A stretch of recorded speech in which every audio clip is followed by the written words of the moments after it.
राजा, सबसे पहले मैं कॉमरेड राजा का बहुत बहुत शुक्रिया अदा करना चाहता हूं कि आज उन्होंने हमारी पूरी टीम को इतने गर्मजोशी के साथ उन्होंने रिसीव किया और हमारी काफ़ी अच्छी चर्चा हुई। ये बिल्डिंग में मैं पहले खूब आता रहता था और उनकी पूरी टीम के साथ मेरा बहुत पुराना रिश्ता है। सीएम बनने के बाद शायद पहली मेरी विजिट मेरी पहली विजिट है, लेकिन जब एनजीओ में मैं काम किया करता था तो उनकी वाइफ के साथ भी, कॉमरेड एनी राजा के साथ भी हम झुग्गी बस्तियों में खूब काम करते थे। तो बहुत पुरानी दोस्ती है, बहुत पुराना रिश्ता है। आज वापस इस बिल्डिंग में आके पुरानी यादें भी ताज़ा हुई और बहुत अच्छा लगा आपसे मिलके एज ए सीएम। तो मैं बहुत बहुत शुक्रिया अदा करता हूँ कि सीपीआई ने अपना सपोर्ट अनाउंस किया है आम आदमी पार्टी की दिल्ली के लोगों के लिए। दिल्ली के 2 करोड़ लोगों का ये जनतांत्रिक अधिकार है, दिल्ली के लोगों का ये हक है कि जिस सरकार को, आज हमारी सरकार है, कल किसी की भी सरकार हो सकती है, तो जिस सरकार को वो चुन के भेजें उस सरकार को काम करने की सारी शक्तियाँ होनी चाहिए, पावर होनी चाहिए। ये तो एक बेसिक जनतांत्रिक अधिकार है जिसको छीना गया है। तो आज सीपीआई ने अपनी सपोर्ट जनता के लिए, जनता के साथ दिल्ली के लोगों के लिए जाहिर की है।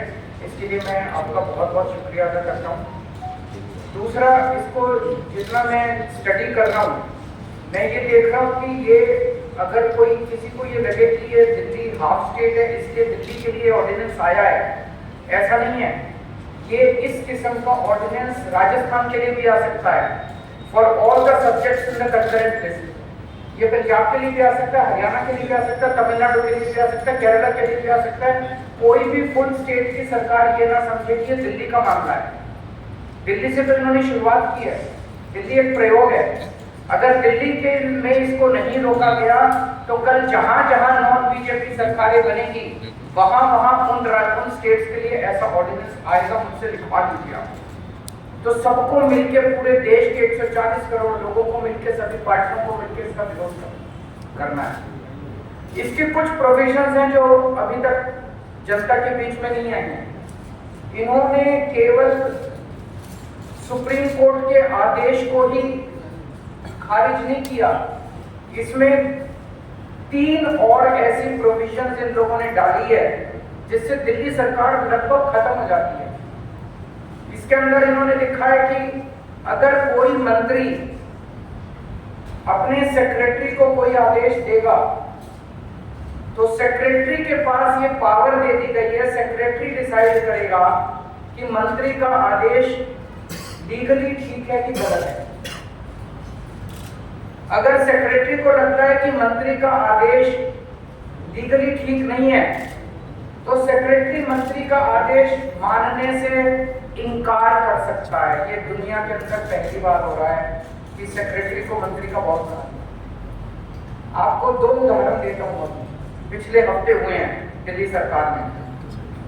विजिलेंस सेक्रेटरी को सौरभ भारद्वाज जी ने आदेश दिया वर्क एलोकेशन ऑर्डर की ऐसे ऐसे होगा। विजिलेंस सेक्रेटरी ने अपने आप को अब एक दिल्ली सरकार के अंदर इंडिपेंडेंट अथॉरिटी डिक्लेयर कर दिया है। वो कह रहा है कि इस ऑर्डिनेंस के आने के बाद मैं ना तो चुनी हुई सरकार के प्रति जवाबदेह हूँ और एलजी के प्रति भी जवाबदेह, मैं उस अथॉरिटी जो बनाई है उसके प्रति जवाबदेह हूँ। तो डे टू डे फंक्शनिंग के लिए विजिलेंस सेक्रेटरी कह रहा है मेरा कोई बॉस नहीं है, now I am an independent authority. तो इस तरह एक और केस के अंदर एक जगह झुग्गियां टूटी, जो हमारा दिल्ली सरकार का वकील था उसने कोर्ट में बहुत कमजोर दलीलें दी। ऐसा लगा कि वकील दूसरी पार्टी से मिला हुआ है। मंत्री ने आदेश दिया कि अगली हेयरिंग में हमें कोई अच्छा सीनियर एडवोकेट हायर करना चाहिए। तो सेक्रेटरी फाइल पे लिखती है कि वकील हायर करने का प्रेरोगेटिव सेक्रेटरी का है, मंत्री मुझे आदेश नहीं दे सकता कि कौन वकील हायर करना चाहिए, इसलिए आपका आदेश इलीगल है, मैं आपके आदेश को नहीं मानूंगा। ऐसे सरकार कैसे चलाएंगे? अब तो हर सेक्रेटरी ये डिसाइड कर रहा है कि कौन सा आदेश लीगल है और जिसको मर्जी इलीगल डिक्लेयर कर देते हैं। बस अब सेक्रेटरी की डिसीजन फाइनल है, वो सुप्रीम कोर्ट, हर सेक्रेटरी सुप्रीम कोर्ट का जज बन गया। एक और इसके अंदर प्रोविजन है, चीफ सेक्रेटरी को ये पावर दे दी गई है कि वो डिसाइड करेगा कि कैबिनेट का कौन सा डिसीजन लीगल है और इलीगल है। कैबिनेट सुप्रीम होती है, जैसे देश की कैबिनेट सुप्रीम है, राज्य की कैबिनेट सुप्रीम होती है। अब इसके अंदर ये पावर दे दी गई है, चीफ सेक्रेटरी तय करेगा कि कैबिनेट ने अगर कोई निर्णय लिया तो चीफ सेक्रेटरी डिसाइड करेगा कि वो निर्णय लीगल है कि इलीगल है।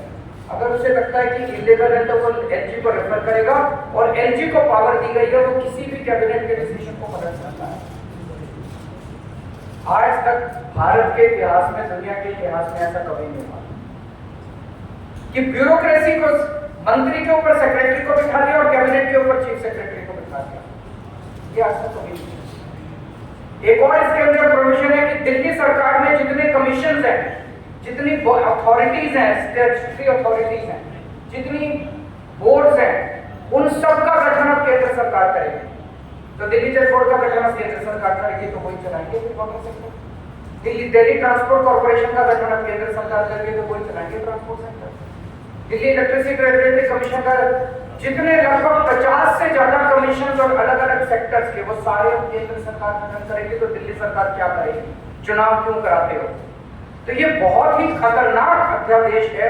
इसका जितना हम इसमें पढ़ रहे हैं, जितना इसके अंदर जा रहे हैं, उतना ये लग रहा है कि ये बहुत ही गलत नियत के साथ बनाया गया है।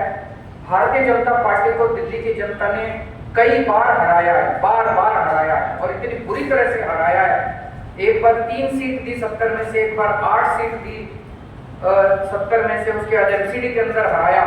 तो दिल्ली के चुनाव को जीत नहीं सकते, तो बैकडोर के थ्रू दिल्ली को चलाना चाहते हैं। ये गलत है। जितनी भी पार्टियों ने सपोर्ट किया, हम उन सबके शुक्रगुजार हैं। मुझे उम्मीद है कि सुप्रीम कोर्ट के अंदर भी हमें न्याय मिलेगा और राज्यसभा के अंदर भी जब ये बिल आएगा तो इस बिल को हराया जाएगा।